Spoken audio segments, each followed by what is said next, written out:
importante decir que las personas que vamos a estar hablando acá somos todos parte del movimiento de variantes, por lo tanto somos todas y todos sobrevivientes de violencia sexual, y reivindicar el hecho de que no solo somos eso, que a veces creo que es un estigma que cae bastante fuerte sobre nuestros cuerpos. Sí, pasamos por situaciones de violencia sexual, pero además nos hemos construido y reconstruido más de una vez, y hoy en día somos expertos y expertas en esta temática porque hemos dedicado un poco nuestra vida a que esto no le pase a nadie más.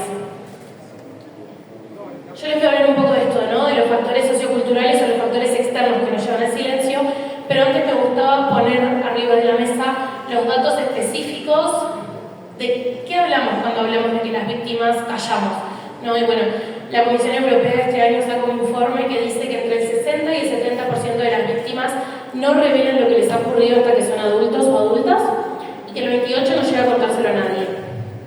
Yo creo que ese es un dato muy importante que últimamente pongo mucho arriba de la mesa, porque eso quiere decir entonces que los datos que tenemos en cuanto a denuncias o los datos de reportes o los datos de casos atendidos se quedan muy cortos.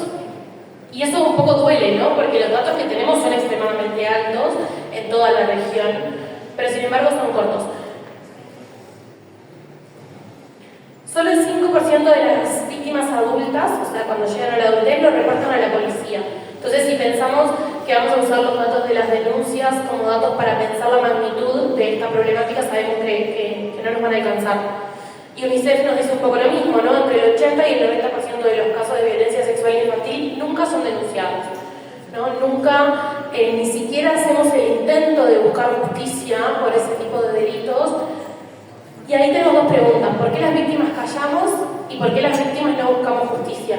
Y yo creo que en esas respuestas hay un montón de fallas que los estados tienen, que la sociedad tiene, en la reproducción de un montón de mitos que están sustentados sobre todo en dos grandes sistemas, que seguramente ya hayan escuchado hablar, pero que creo que es importante que podamos entender, porque no solo son los generadores de estas violencias, ¿no? Los que sientan las bases culturales para que estas violencias ocurran, sino que además después son los que nos hacen permanecer en silencio y por ende los que perpetúan la impunidad de quienes cometen este tipo de delitos. Por un lado tenemos el patriarcado.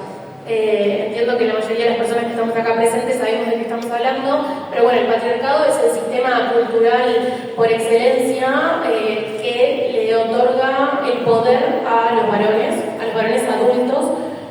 adultos y género, heterosexuales, blancos, de clase media, ¿no? Porque también es algo importante poder ponernos a estas problemáticas de una mirada interseccional y que va generando relaciones de poder, de dominación.